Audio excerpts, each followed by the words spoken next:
demi-finale de conférence battent leur plein Houston Golden State, match 1 à l'Oracle Arena. Kevin Durant face à James Harden pour un match tendu. À l'Est, Kyrie Irving en déplacement chez Giannis Antetokounmpo, les Celtics face aux Bucks pour un match qui sentait la poudre. Salut tout le monde, c'est une nouvelle semaine qui démarre, une semaine NBA, une belle semaine NBA puisque nous sommes dans le deuxième tour de ces playoffs NBA. On est en direct pendant 3 quarts d'heure pour vous parler des 2 affiches auxquelles on avait droit hier soir. Chris Singleton, Jacques Monclar à mes côtés. Bonjour messieurs. Bonjour, bonsoir Rémi, Christopher. Hello everybody, hello Jack. Boss, tout. C'est moi? Oui. Ok. Je te donne une promotion. Ah, j'étais pas prêt, très bien. On t'envoie le texto à votion ou comment on fait? On va attendre. tu vas attendre un petit peu. Tout va bien messieurs, Jacques Monclar, Ouais. week-end? Très bien. Ouais, plein de belles choses en NBA sur les parquets. Les choses sérieuses commencent, on va dire. On attendait exactement tout ça, ça. le deuxième tour un peu pour voir Belle. ces affrontements Belle chargés. quand on aime le jeu et l'émotion, pas obligatoirement belle académiquement parlant. Ah oui, Ouais. vous avez bien Mais, raison. quand ce sont les playoffs, t'as raison Chris.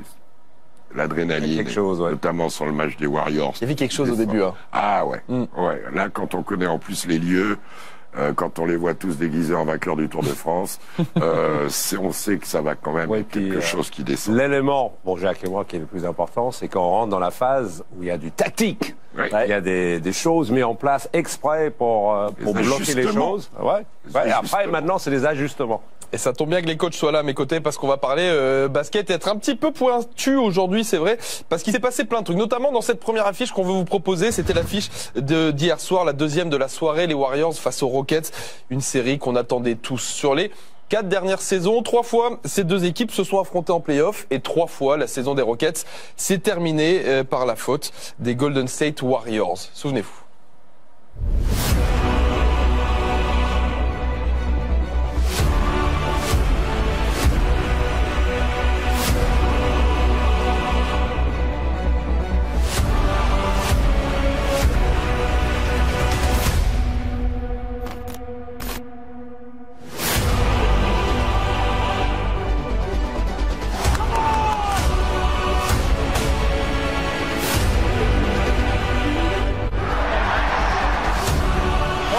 Is rocking.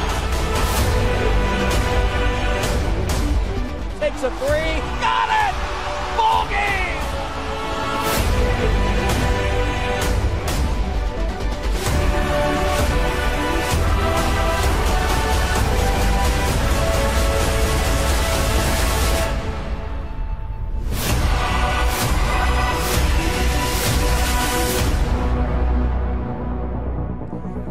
Et 4e confrontation en 5 ans en play-off. Est-ce qu'on peut penser qu'il y a un petit aspect psychologique d'ailleurs là-dedans, au moment de se retrouver, Chris? Bah forcément, déjà on voit que les 2 équipes voulaient se retrouver. Donc forcément, il y a une question d'hierarchie. Les Warriors, ils entendent tout le temps que c'est Houston qui va arriver. Donc il y a cette fierté au niveau individuel et collectif qui fait que les Warriors sont en haut de la pyramide. On veut aller les chercher. Et les Rockets pensent qu'ils peuvent le faire. Ouais, il y avait ce petit côté vengeance, c'est vrai, dans les discours, Jacques, avant le match des Rockets. Les Rockets sont un candidat déclaré. C'est assez noble de dire on veut battre le champion, surtout quand c'est un champion de ce calibre. Bien sûr. Après, bien sûr qu'il y a une rivalité. Bien sûr qu'il y a des personnalités à Houston, à commencer par James Harden, mais aussi Chris Paul, mais aussi d'autres qui sont des joueurs qui peuvent rivaliser et qui veulent rivaliser avec les San Francisco, avec les Warriors. On y est presque. Je dirais aussi que le fait qu'il y ait des Marcus Cousins absents fait que ces 2 équipes sont vraiment sur le même registre, avec peu d'alternance finalement possible dans le jeu. Donc, ça se joue sur quoi après? Ça se joue sur l'homme face à l'homme, ça se joue sur l'agressivité collective et le plan défensif. Voilà. Et Parce bah, que- L'adresse. Et l'adresse, bien sûr, pour ces 2 équipes, hyper importante. oui, ça, c'est- Vous allez voir que le plan défensif il va être particulier et assez similaire d'ailleurs des 2 côtés. Bah oui. Ambiance électrique dans l'Oracle Arena hier soir pour ce match 1. Un match 1 où les Warriors débutent cette fois André Iguodala à la place de Sean Livingston l'autre jour. Ouais, mais il n'a pas bien le choix de toute façon. Hein. Et le facteur un peu inattendu du début du match, Chris, c'est Draymond Green qui se montre en attaque. Oui, qui lève le niveau. Déjà, dans la série précédente, on a vu un Draymond Green contre les Clippers beaucoup plus actif. Kevin Durant à 3 points. Mais il est plus à l'aise finalement quand il joue en 5 et qu'il laisse la tête de raquette à Kevin Durant. Ouais. C'est vrai.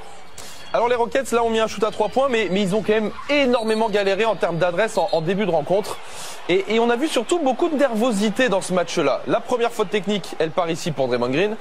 Ça a beaucoup contesté, ça a parlé tout le long. Hein. Ouais, beaucoup trop. Les deux équipes sont un peu les spécialistes. Chris Paul à 3 points, il retrouve de l'adresse les Rockets. Et ce qu'il y a de bien pour eux là-dedans, c'est que malgré la maladresse, regardez à la mi-temps, ils vont arriver à hauteur des Warriors. Lui, c'est impressionnant, hein, Eric Gordon, cette capacité qu'il a à dégainer. Il s'assoit et il shoot. Ouais, c'est vrai qu'il a, si on le dit à chaque fois, mais c'est vrai. Kevin Durant, qui drive dans la raquette. Les Warriors sont devant quasiment toute la rencontre, mais il n'y a rien. Il y a 4, 6, 8 points au max. Sur Clint Capella, allez hop, dedans. Bon, on n'a pas à l'image, mais dans la première mi-temps, enfin maintenant on est en deuxième, ce qui est choquant, là c'est faute, hein, complet. Ce sont les pertes de balles des Warriors, quoi. Ils en perdent énormément. 11 dans le premier quart-temps des ballons. Là, Chris Paul qui est pas content, vous l'avez compris, parce qu'il voulait sa faute, qui va avoir droit à sa faute technique. Mike D'Antoni va avoir droit à sa faute technique. Et là, on se dit qu'on est sur une bascule peut-être du match à ce moment. Ah bah oui. Il a fait de bons efforts, Kevin Looney, en défense. Bon là, il prend un panier, mais il a fait des bonnes choses. Alors on a abreuvé Kevin Durant de ballon sur tous les mismatchs à chaque fois, il avait l'avantage de taille. Mais regardez sur la fin du match, les Rockets, ils vont rester en vie grâce à ce gros shoot d'Eric Gordon encore une fois. Dernière minute, James Harden qui va aller au cercle à 2 reprises, dont cette fois-là. Et on va assister à une dernière minute un peu faux folle. Oh Néné. Ouais, sur Steph Curry, et ça c'est un shoot énorme. On l'a très peu vu, pourtant Steph Curry hier. Et il a été économisé à un moment aussi. Et là, il met un shoot de tueur qui pourtant ne va pas tuer le match. Vous allez comprendre pourquoi. Regardez ce ballon perdu par Kevin Durant qui offre une balle d'égalisation aux Rockets. James Harden à 3 points. Mal géré. Le shoot ne rentre pas, il y a du rebond pour Chris Paul. Qui va perdre ce dernier ballon? Chris Paul est comme un fou, mais pas de coup de sifflet. Il prend même sa technique au final. Il demandait une faute, évidemment. Là, il n'y est pas. Je suis pas sûr non plus. Là-dessus, je suis pas sûr non plus. Gordon, c'est sûr. Il faut qu'il se tourne et à l'opposé, il a 2 joueurs libres. Il est en déséquilibre. S'il se tourne, s'il fait un petit reverse, c'est facile à dire, hein, mais... Et ce qui est un petit peu dommage dans cette fin de match, expulsé parce que deuxième technique pour Chris Paul, c'est que tout le monde repart avec de la frustration et qu'on va se retrouver à plus parler des arbitres que du jeu dans cette rencontre. Ce qu'on retient quand même, c'est que ça fait 1-0 pour les Warriors, une victoire compliquée mais une victoire tout de même qui a été très difficile à obtenir. Avant d'ouvrir la page arbitrage, et parce que Dieu sait qu'il y aura des choses à dire là-dessus, concentrons-nous un petit peu sur le jeu pendant qu'on regarde le box score et racontez-moi un petit peu ce que vous en avez pensé du jeu sur ce match, Chris. Moi je pense que c'est un match typique de match 1. C'est-à-dire que quand on veut aller à l'extérieur dans une série de playoffs, il faut essayer de gagner le premier. Ça, c'est parce que les deux équipes n'ont pas encore montré tactiquement ce qu'ils vont faire. Souvent, on peut s'en prendre. Mais je trouve que les Warriors, même s'ils font des erreurs, ils sont augmentés en pression, là. Ce sera une équipe défensivement beaucoup plus intense et beaucoup plus ciblée. Et évidemment, Kevin Durant et Draymond Green, ils sont là présents, ils ont élevé les niveaux. Houston, ils me déçoivent un peu dans leur gestion parce que... commencer à pleurer après les arbitres, sans cesse, c'est mauvais, c'est un mauvais signe. Coach, dites-moi. Moi, j'ai envie de rendre hommage à 2 choses. D'abord, la première, c'est pour les 2 équipes. J'ai beaucoup aimé une chose, c'est l'agressivité sur le ballon de la part des 2 équipes. Les joueurs étaient motivés et rien n'était facile pour l'adversaire. Après, dans le plan de jeu défensif, vraiment admirable organisation pour contrôler l'espace aérien de Clint Capella, qu'on n'a pas vu. C'est vrai. Et quand on enlève le pick and roll efficace dans l'axe, à Houston, on enlève la variante. Et là, ils sont devenus une équipe totalement unidimensionnelle qui ne dépendait absolument que du shoot à 3 points. Il n'y avait aucune alternance possible à partir du moment. Et là, chapeau à Draymond Green, chapeau à Iggy, chapeau à Looney, chapeau à Kevin Durant défensivement. Bien sûr. Dans la capacité à mettre Clint dans une tenaille et ils l'ont jamais retrouvé. Et après, Mike D'Antoni a essayé de mettre Néné Hilario, ils l'ont pas assez servi, mais à chaque fois qu'il a eu la balle en bas, il a marqué ou presque sur Draymond Green. Mais vraiment le plan de jeu sur l'intérieur, obliger Houston à mettre des paniers externes, et que ça c'est une réussite pour Steve Kerr et les Warriors. Qui repart donc avec la victoire et qui conserve pour l'instant l'avantage du terrain dans cette série 1-0. Écoutons après la rencontre 2-3 réactions, celle de Kevin Durant notamment, qui a encore une fois fini meilleur marqueur de son équipe. Well, they got Bulldogs on their side on defense, and they got guys. James Harden is an unguardable player, and then you got CP is the same. So we got our work cut out for us on the perimeter, but I think we're doing a good job of just playing hard every possession. I mean, I think both teams are just excited to be here. You know, the energy is through the roof, and you know, this is the best place to be around this time of the year, is the second round of the playoffs. So everybody's got some emotions, some flair, some temper going, but it's all in good fun. It's all for the good love of basketball. Of the best and against some of the best. Have you ever seen anybody have a great 4-game stretch like Kevin is having? There's this guy named Michael something. Can't remember his last name, but no, Kevin's run these last couple weeks has just been off the charts. I've said it a few times this week. I mean, he's the most skilled basketball player on earth. You know, he's one of the most skilled basketball players to ever play the game. There's never been anybody like him. 6'11", you know, handles ball, shoots threes, passes, defends. He's just an unbelievable talent, and I think after we lost Game 2 to the Clippers, I think he just felt, you know, like he just had to turn it up and lift us up another level, and that's exactly what he's done.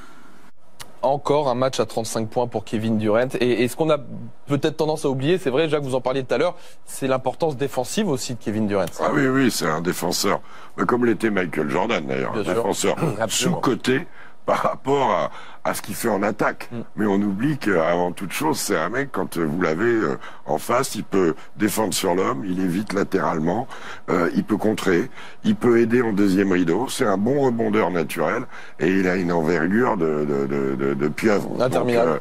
Voilà quoi, il le dit. Le basketteur ultime aujourd'hui, quoi. C'est ce qu'on dit un peu, nous aussi, depuis un moment aussi, on le ressent quand on le voit jouer. En plus, Chris, il est dessiné pour jouer au basket. LeBron, merveilleux, il a régné, tout ce qu'on veut, il régnera peut-être encore. Mais c'est plus un footballeur américain. L'autre, c'est un lévrier. C'est un lévrier. Quand il se met sur un pied, c'est aussi un pink flamingo, un flamant rose. Mais il est fantastique. Ouais, c'est extraordinaire parce que il n'est pas limité du tout.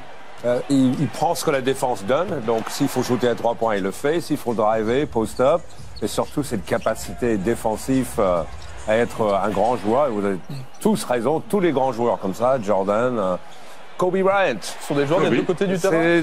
Quand ils voulaient et quand on leur demandait de le faire, ils avaient la capacité de le faire. Et cette notion de défi, de duel que les joueurs aiment bien relever, hein, c'est ça. Hein. C'est ça, c'est exactement ça, c'est la fierté. Et la capacité physique. Ouais, et de prendre les coups, parce que quand on défend, on expose son corps. James Harden n'a pas la même capacité, bêtement, physiquement. C'est vrai, même si ça progresse, mais c'est vrai que ça progresse vachement d'ailleurs. Mais il est fait pour le basket, ce garçon. Sachez faut féliciter sa maman. Oui, bravo. The Real MVP, comme il avait dit. The Real MVP, bien sûr. Kevin Durant qui avance un petit peu plus dans les livres d'histoire du basket. Tenez une stat parlante. Il est devenu le 11e meilleur scoreur de l'histoire des playoffs. Dwayne Wade est pas loin là dans 2 matchs. Je pense que Dwayne Wade c'est terminé. Et il y a Tony Parker juste devant, qui à mon avis d'ici la fin des playoffs devrait passer derrière Kevin Durant aussi. C'est un événement. Tony va perdre son numéro 9. C'est vrai, j'avais pas fait le lien, c'est vrai. Tony va se retrouver 10e meilleur marqueur de l'histoire des playoffs. Désolé Tony. Mais c'est Kevin Durant, donc on peut comprendre. Bon, on va aborder à présent un sujet un petit peu moins marrant, un petit peu moins léger. Celui dont tout le monde parle ce matin aux États-Unis, le thème de l'arbitrage. Les Rockets sont mécontents sur les shoots de James Harden notamment. Ils estiment être lésés par l'arbitrage. La franchise a fait parvenir un dossier très officiel à la NBA pour montrer par A plus B que les Warriors sont avantagés. Je les laisse s'expliquer. I just want a fair chance, man. Call the game how it's supposed to be called, and that's it. And I'll live with the results. But when especially we all know what happened, you know, a few years back with Kawhi, like that can change an entire series. Just call the game how it's supposed to be called, and we'll live with the results. And it's plain and simple. He just wants a fair chance that the refs need to call the game the way it's supposed to be called. He just wants a fair chance.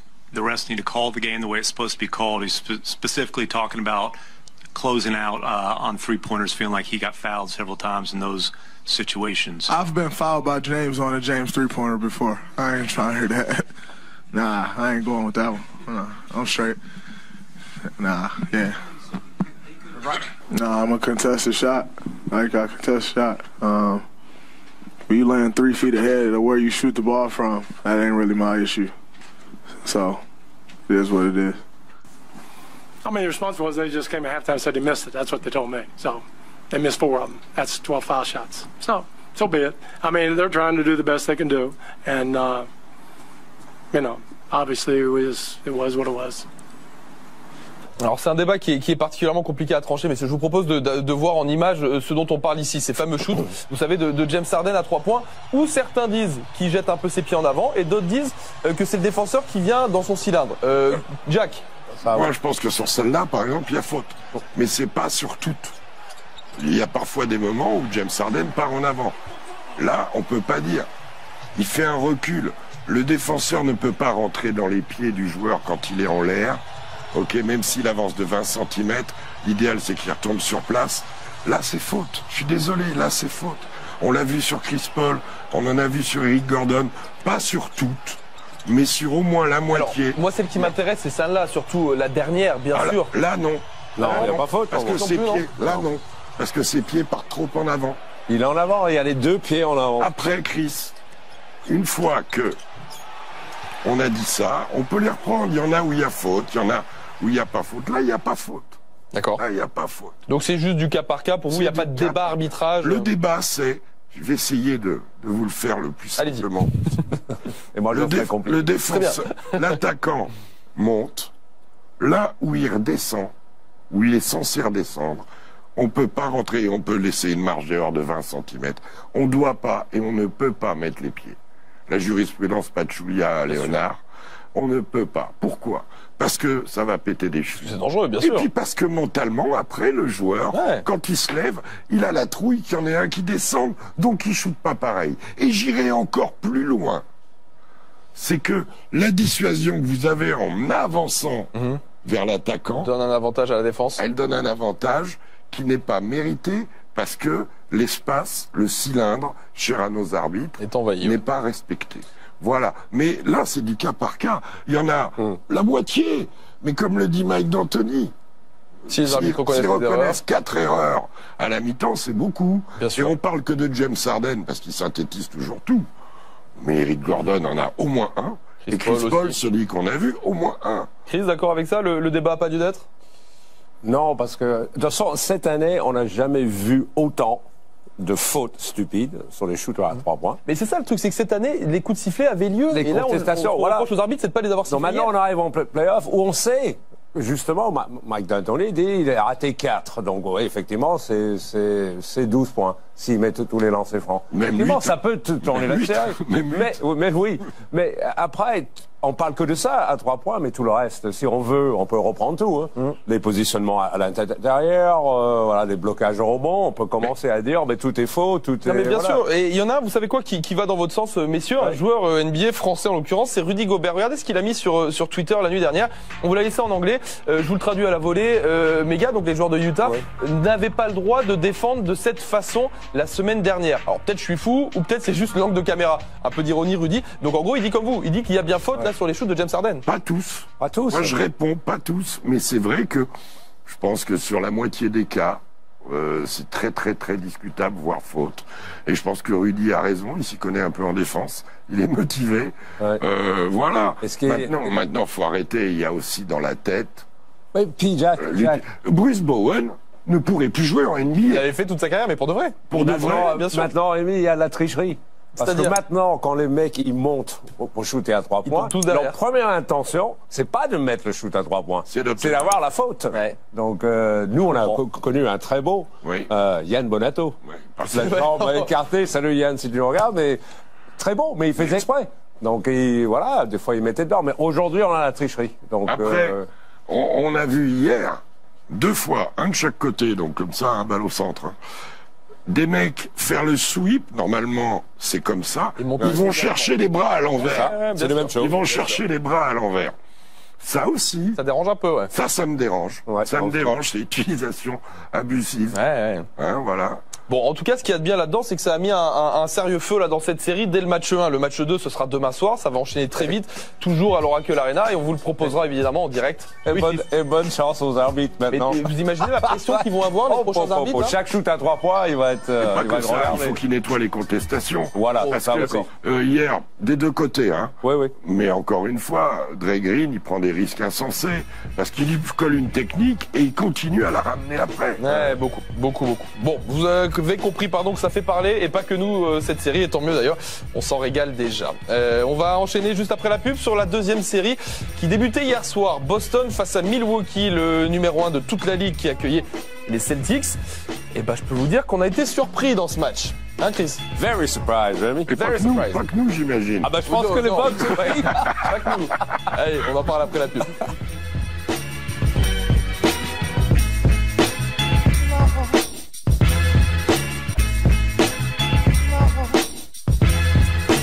Alors, la deuxième partie d'NBA Extra, oui, on est en fin de retour, désolé, la pub était longue, ça arrive, qu'est-ce que vous voulez? Jacques Monclar, Chris Singleton à mes côtés pour continuer de vous parler de cette soirée NBA, ce deuxième tour des playoffs et cette série qui a donc débuté entre Boston et Milwaukee, match 1 la nuit dernière, ça a commencé la nuit dernière hier soir, en fin d'après-midi, même il était 19h quand Chris et Xav vous ont commenté ce match-là, 2 équipes qui se retrouvent après une série au premier tour la saison passée qui s'était terminée en 7 matchs, un 7e match qui avait un peu déçu d'ailleurs, si vous vous souvenez, messieurs, où Boston avait complètement marché sur Milwaukee, où Giannis Antetokounmpo était passé un petit peu au travers. Ouais, parce qu'on a un peu coupé l'intérieur pour lui. C'est vrai que les Bucks arrivent dans cette série avec un esprit de revanche aussi. Tout simplement, en pensant qu'ils rataient, mais de très peu, et que cette année, vu la saison régulière qu'ils ont fait, ils étaient prêts à affronter les Celtics cette fois-ci. Ouais, une équipe de Milwaukee forcément favorite du fait de son statut de numéro 1 de toute la ligue, je vous le rappelle, en saison régulière, qui accueillait donc Kyrie Irving et ses Celtics. Qui ont quand même le look d'un faux 4e. Hein. C'est vrai. On s'en est bien rendu compte dans ce match-là. Regardez l'impact physique que va rencontrer tout le match Giannis Antetokounmpo. Oui, le planning était enlever l'axe, tout ce qui était dans la peinture devant le cercle. Et ça, ils ont bien réussi à faire. Ils ont bien remarqué qu'on coupait le jeu de transition. Ouais. Et Boston est bien placé pour ça. Ils ont fait le mur de l'Atlantique dans l'axe. On a été jusqu'à avoir 3-4 joueurs de face pour bloquer l'accès de face. Et ils n'ont jamais changé en passant par les côtés. Le talent de Kyrie Irving en attaque qui permet aussi à Boston de faire le break rapidement, Chris, dans ce match. Début de match énorme, tout simplement. Et Ward aussi, dans le petit périmètre, 3-4 mètres, vraiment il est en train de se montrer. Mais alors là, dans le deuxième carton, il y a quand même un réveil. Hein. Et sans Giannis, avec Georgie, avec Ilyasova, avec un petit peu de Brook Lopez, mais pas trop, avec Mirotic. Là, regardez, il est sur le banc quand ça revient. Ouais, complètement. Et je pense que là, il l'a peut-être remis un peu vite. Facile à dire. Un peu avant la mi-temps, alors Boston va reprendre l'avantage, mais de pas grand-chose. Les 6 vont arriver à +2 à la mi-temps. On part dans le troisième quart-temps, nous y voici. Et là, dans le troisième quart-temps, nouveau run signé des Celtics et l'impact d'Alorford. Énorme. Monumental. Ouais, parce qu'ils n'ont pas 10 pages dans le playbook. Pick and pop, tout simplement, l'écran. Et Alorford qui s'écarte, ou le compte de l'année. Et on va voir le papa là, c'est là qu'il se lève son père. Enfin, peut-être on va le voir, on va pas le voir. Ouais, je crois pas qu'on aura l'image, mais oui, c'est là que ça se passe. x2, une fois, 2 fois sur Antetokounmpo. Propre, hein? Il est pas grand, mais il a une envergure terrible et le timing. Oh là, le cross. Cette main gauche, le contrôle qu'il faut. Magnifique, Kyrie Irving pour aller jusqu'au bout. L'écart qui augmente, qui va dépasser les 20 points sur ce shoot de Terry Rozier. Et là, Milwaukee a explosé à la maison, incroyable, il n'y a plus rien. Non, il n'y a plus rien. Donc, tout simplement, ils ont eu l'adresse, les Bucks, un petit peu dans le deuxième quart-temps. Après, il n'y en avait plus. Il y a des garçons qui ont raté complètement leur match, comme Bledsoe. Bledsoe Bledsoe qui aurait dû prendre la balle, lui, dans l'axe, et Giannis courir côté. Voilà. Ça aurait perturbé la défense de Boston. Tout à fait. Bon, la fin du match, ça déroule. dans l'établissement du jeu pour Milwaukee. On commence à le voir, oui. L'absence de Brogdon, avec le niveau qui monte, elle fait mal. Hein. Il y a eu gifle, messieurs, hier soir.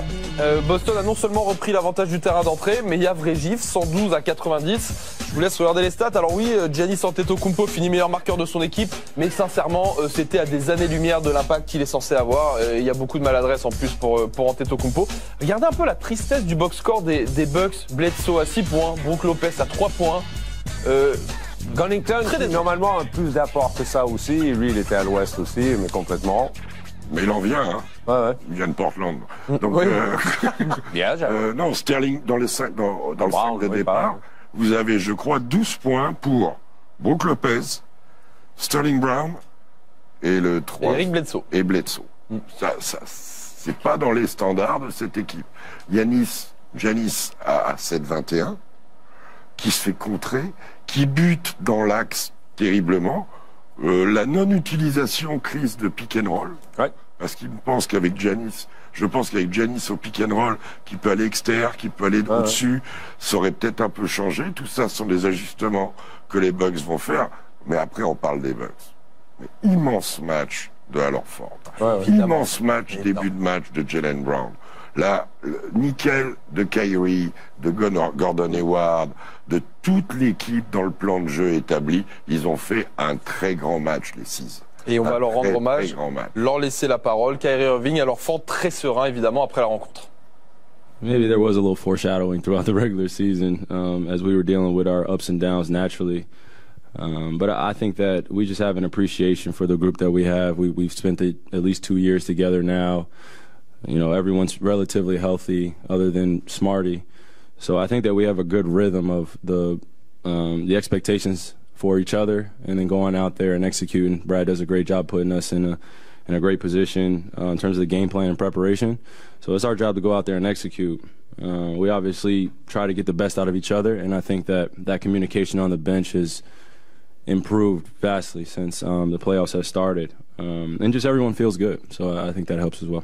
Yeah, I mean, he's such a great player. I think that our focus was to make sure that we just made it tough on him every time. All our guys at different times were on him and involved in the play and just making sure that he earned everything he got. And I felt like we did a really good job of that.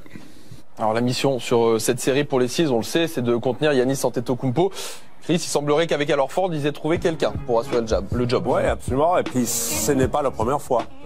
Chaque fois qu'ils se rencontrent, Al Horford a une importance vis-à-vis de lui. Mais je dirais aussi, on est en train de parler des joueurs, mais Brad Stevens a fait un travail énorme. Parce que les playoffs, encore une fois, c'est de couper les tendances.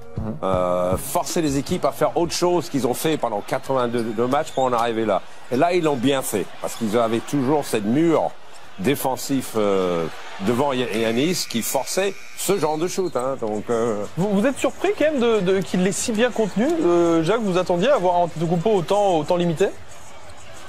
On s'attend jamais à que Antetokounmpo se fasse contrer, fasse des écarts, là des fautes de jeu. On dirait LeBron qui va se faire contrer par Ezonia presque. Oui. Il a perdu lucidité, il n'a pas compris, ils se sont pas adaptés, il n'a pas eu le soutien d'un joueur. Après que Middleton ait bien commencé en chaîne, parce qu'il n'y en a pas un qui a mis dedans, sauf le passage où il n'est pas sur le terrain, où Mirotic et Ilyasova changent un peu la donne. Voilà. Mais regardez, dans l'axe, il y a des images où on les voit, ils sont 4 face à lui. Regardez, ça vient face à lui, il a beau changer, ils sont 4 autour de lui. Mais c'est là où il doit la ressortir. Ouais, bien sûr. Et sur le jeu rapide, je maintiens. Ça encore, visuellement, c'est dur à expliquer. 4 défenseurs, là. Quand l'axe est bloqué et que Giannis avale le terrain, il fallait à ce moment-là soit mettre Bledsoe au milieu, soit demander à le faire par côté, soit mettre Giannis, et c'est, je pense que j'aurais demandé, s'il y avait Bledsoe ou un Brogdon au milieu, Giannis Antetokounmpo sur le côté, ça aurait décalé leur mur de face et ils auraient trouvé d'autres solutions. Ils l'ont pas fait, ils se sont fait foutre le cul rouge. Et puis voilà, quoi, c'est tout. On n'est pas habitué. On n'est pas habitué à voir Antetokounmpo comme ça cette saison. En tout cas, on n'y était plus habitué et ça s'est ressenti aussi après le match. Écoutez, en interview après la rencontre, en conférence de presse, et ben c'est pas le Giannis qu'on connaît. You know, the Celtics just came out, played hard, moved the ball, put more effort, put more energy into the game than us, and they're a great team. You know, that's what they're supposed to do. They were loading a lot. There was a lot of guys in the paint. You know, whenever I got in the paint, you know, when I spin or try to change direction, the second guy was right there. You know, I just got to go watch, as I said, tape, and you know, if they're gonna play like this the whole series, I got to be able to make the right pass and trust my teammate to knock down shots. Obviously, it was one of the toughest loss we've ever had. All season long, and especially at home. You just gotta regroup, watch clips and tapes, and be ready for Tuesday. You guys worked so hard all year for that home court advantage, and then they come, at least for this series, they took it away from you. What? What's the sense of urgency going forward? Why they took it away? Because they took a game on your home court. Okay, well, we still have home court advantage. Un petit peu dans la frustration, hein, Giannis Antetokounmpo, qui a, on en parlait tout à l'heure, pas forcément eu le soutien qu'il a d'habitude. Ouais, c'est là que ça va changer de toute façon, parce que quand tu regardes le fonctionnement des Bucks, c'est 5 joueurs à l'extérieur. Il n'y a pas de joueurs postés en bas. Ils jouent en fer à cheval avec des pick and pop avec Lopez qui reste sur la ligne à 3 points. Peut-être chercher des variantes là-dessus. Mais ce qui va changer, c'est les joueurs qui sont à l'extérieur. Quand ils vont commencer à mettre des shoots ou pas, c'est leur jeu. Ils jouent comme ça, les Bucks. Chris, ils peuvent en mettre un au post-up. Ouais. Oui. Hein? Non, il faut changer. Oui, tout à fait. Giannis. Ouais. Faut pas que Giannis porte la balle de si loin. Ça devient une lecture facile pour la défense de Boston. C'est pour ça, post-up, il faut qu'il redevienne le Giannis qui porte pas trop la balle. Ouais. Post-up, pick and roll, et un dribble ou deux, je vais au cercle, je peux pas, je transfère. Là, il s'est enferré dans des feintes. Et en plus, alors Ford, c'est un gros malin, quoi. Oui. Les plus intelligents de la ligue. Donc, il l'a bien attendu. C'est pour ça aussi qu'on dit bravo à Brad Stevens, parce que ce que je comprends pas là-dedans, c'est qu'ils sont surpris. Ouais. Ils ont défendu comme ça. Mais Rémi, tu défendras comment, toi? Là, je pense que les Six ont trouvé une bonne solution. En tout cas, ils ont repris, quoi qu'en pense Giannis Antetokounmpo, l'avantage du terrain. Et c'est demain soir aussi, mardi soir, que l'on retrouvera ces deux équipes pour le match 2. Voilà pour les deux affiches de notre soirée. Victoire des Warriors, victoire des Celtics hier soir. Est-ce que vous avez un MVP quand même pour moi, messieurs, s'il n'y a eu que 2 matchs? Moi, je le donne bien évidemment à Al Horford. Moi aussi. Alors Ford, à l'unanimité, et le MVP de la soirée NBA Extra. C'est pas les plus grands stades de la nuit, mais pour l'impact global. Oh non, c'est pas vrai. Déjà, c'est trop tôt, les gars. Trop tôt. Le truc, c'est que vous savez, la défense, qu'on ne parle pas de rebond, qu'on ne parle pas d'interception ou de contre, la défense sur l'homme, elle n'est pas marquée dans les stades. Oui, elle est jamais marquée. C'est pour ça qu'on vous l'a mis MVP. Et les contres, les interceptions, James Harden est dans les meilleurs intercepteurs. Oui. Donc ça, c'est pas un signal de... Je pense qu'en play-off, les statistiques vont être beaucoup moins importantes que l'appréciation. Qu'est-ce qui a changé à match? Et on s'en est bien rendu compte avec Al Horford hier soir, en l'occurrence. Le top 5 de la soirée, on a plein de choses à voir sur ce qui se passe ce soir ensuite.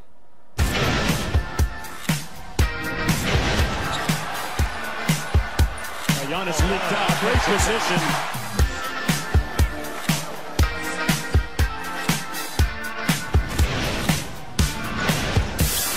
Nice cut by Brown and slams it in over Giannis. Louis down to my drawers, LV all on my shoes. I be dripping so much sauce, gotta Durant to the basket. Lit up like a crystal ball, that's cool, baby. So is you, that's how I roll. If I'm shining, everybody gonna shine. I was born like this, I don't even gotta try. Harden, extra. Make it better over time. They just say I'm not the baddest bitch you like. He's excellent in finding space. Giannis blocked by Horford. Oh, he sends it back. Blame it on my juice, baby. Ain't my fault that I'm not here making news. Gotta blame it on my juice, yeah. Et dès ce soir, on enchaîne 2 nouvelles rencontres au programme de ce deuxième tour des playoffs. On vous en proposera une en direct sur beIN Sport. Le Philadelphie-Toronto. Rendez-vous 2h du matin. Christopher Singleton. I got this with Mr. Benarous. Mr. Benarous. Aux affaires également, David. Avec Benarous, c'est le seul à pouvoir défendre au post-up. Sur Giannis Antetokounmpo. Sur Joel Embiid. David Benarouz pourrait défendre sur Joel Embiid, c'est vrai. Tiens, David, tu connais ta mission désormais pour ce soir. Parlons-en un petit peu de ce match-là, ce match 2 donc, puisque les Raptors mènent 1-0 après la perf fantastique de Kawhi Leonard lors du match 1 samedi soir. Écoutons le coach Nick Nurse qui nous parle de ce match. I had one other game that I've seen like that, and that was Yao Ming. We played Portland game 1. He was like 12 for 12, and he missed a shot. It was crazy. It was unbelievable. It was just an easy game. And I don't think yesterday wasn't easy for Kawhi. Like it's not easy. He got to his spots. He made some threes. Got to the free throw line. His pace is unbelievable. It's not easy. And you know, Philadelphia tried their best. They did. Kawhi just made shots and he was aggressive, and we did what we were supposed to do. But that's why I said it's only one game. We got to go out there and execute in game 2. Well, sorry, you right? Up, Nick Nurse ready. Thank you, guys. This guy he's trying to get better all the time, and I think that's been the key. I think I mentioned that last night in my third quarter interview. They asked me about Pascal. He's got 29 already, and I just said, well, he seems to be getting better every week, and I think that's part of his makeup. You know, he's probably out there right now, or he was at some point today, trying to figure out a way to get a little bit better than he was yesterday, and that's a credit to him. 2h du mat ce soir, le rendez-vous pour ce match 2 entre Toronto et Philadelphie, messieurs. Mais j'aimerais surtout vous parler de l'autre affiche qui aura lieu ce soir, parce qu'on vous l'a pas présenté encore, ce Denver-San Antonio. Et oui, des Spurs qui ont été éliminés samedi soir par les Nuggets. Denver-Portland. J'ai dit quoi? J'ai dit San Antonio. Oh pardon. Nostalgique tu es. Il y aurait un match 8. Pardon. On nous l'aurait caché. Oh mon Dieu. Le match 8. Excusez-moi les gars. Non, les Spurs c'est bon. N'annulez pas vos vacances. Tout va bien. Vous pouvez repartir tranquillement. Denver face à Portland. Je voulais pas manquer de respect à Damian Lillard et compagnie non plus. Qui nous attendent donc ce soir pour le match 1. Et moi, j'ai bien du mal à dégager un favori là-dedans. Petite alerte sur Enes Kanter qui est pas sûr de pouvoir jouer aussi. Ouais. Qu'est-ce que vous en pensez, messieurs, de tout ça? Je sais pas, Enes Kanter, s'il nous fait la chanson ou si vraiment il a l'épaule en vrac, on verra vite, parce qu'en face, il y a de quoi s'occuper. Entre Jokic, Plumlee, voire Millsap. Je pense que la dynamique de confiance est à peu près égale. Portland dans la réalisation d'un truc qui était quand même magnifique. Bien sûr. Et Denver de s'être extirpé d'un match 7 face à une équipe qui est un poil à gratter. Donc un tout petit avantage pour l'équipe à la maison, mais pas grand-chose. Ouais. Et surtout sur les 2 premiers, là, ça va être compliqué parce que il y a quand même 7 matchs dans les chaussettes et de l'autre, il y a du repos. Voilà. Repos pour Denver qui a joué avant-hier, c'est vrai, samedi soir. Chris déjà dans la saison régulière, il n'y a qu'un match de différence, donc on sait que les 2 équipes, au niveau bilan, va être un duel de backcourt, évidemment. Avec, encore une fois, Lillard McCollum. Jamal Murray étant un joueur très clé, on a vu quand ils ont passé San Antonio, c'était lui. Ils ont fait pick and roll 15 fois avec lui de défense, Gary Harris qui va devoir se coltiner, j'imagine, en défense Damian Lillard. Oui, Gary Harris qui est un petit peu en dessous pour pendant ces playoffs-là. Donc pour moi, c'est les bancs aussi.